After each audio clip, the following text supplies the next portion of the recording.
श्री स्वामी समर्थ. मुलांचा खोकला सर्दी थांबत नाही तर हा उपाय करा, 100% कमी करणार.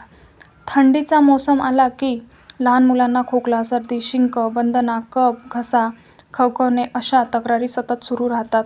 औषध दिलं तरी बारीक शरीर, नाजूक प्रतिकारशक्ती आणि हवामानातील अचानक बदल यामुळे त्रास पुन्हा पुन्हा होतो.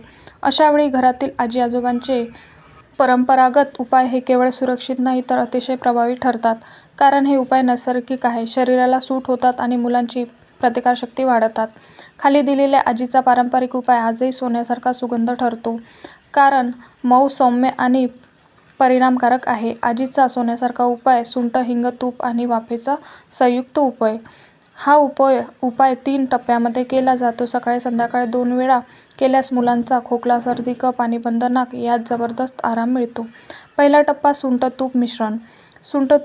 सुंठ ताप कमी करतो, कफ कोरडा करते आणि घसा उबदार ठेवतो. तूप घशाला नितळपणा व उब देते. काय करावे? लहान चमचाभर तूप किंवा किंचित गरम करून त्यात चिमूटभर सुंठ पावडर मिसळावी.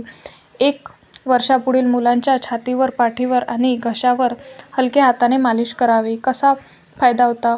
कफ ढिला होतो, श्वास त्रास कमी होतो, छातीतील जडपणा कमी होतो, रात्रीचा कोरडा खोकला नियंत्रित होतो. दुसरा टप्पा हिंग तेल पट्टी. हिंग हे मुलांसाठी उत्तम कफनाशक मानले जाते. हे पोटाला उब देते, कफ हलका करतो आणि नाक मोकळे करते. काय करावे? 1 चमचा खोबरेल तेल किंवा तीळ तेलाचा चिमूटभर हिंग गरम करावी.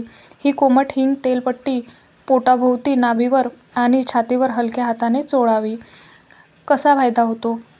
पोटातील गॅस कमी होते, छातीतील कफ खाली येतो, नाक मोकळे होण्यास मदत होते, मुलांना झोप शांत लागते.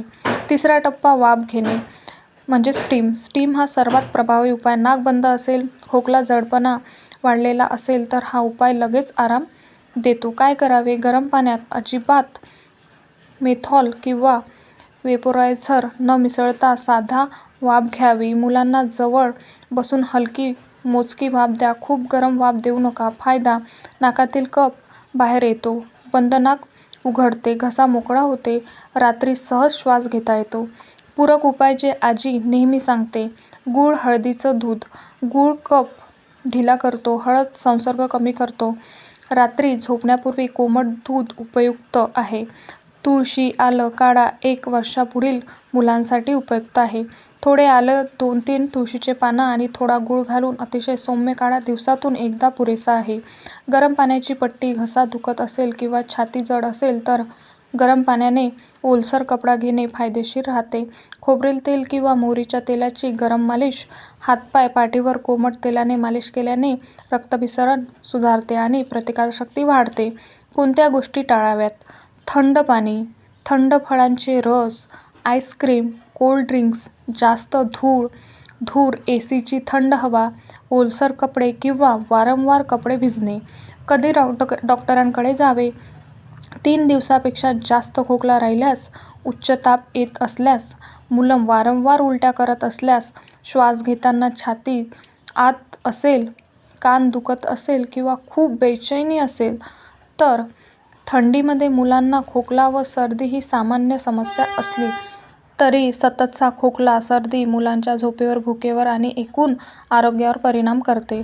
अशावेळी आजीचा हा साधा, सुरक्षित आणि परीक्षित उपाय मुलांना द्रुत आराम देतो. सुंठ, तूप, मालिश, हिंग, तेल पट्टी आणि साधी वाफ हे 3 टप्पे एकत्रित केल्यास कफ हलका होतो, नाक मोकळे होते आणि मुलांचे शरीर उबदार राहते.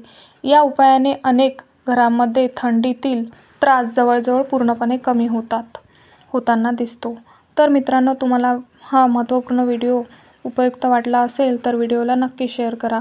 तुम्ही हा व्हिडिओ संपूर्ण पाहिल्याबद्दल तुमचे मनःपूर्वक आभार. श्री स्वामी समर्थ. जय जय स्वामी समर्थ.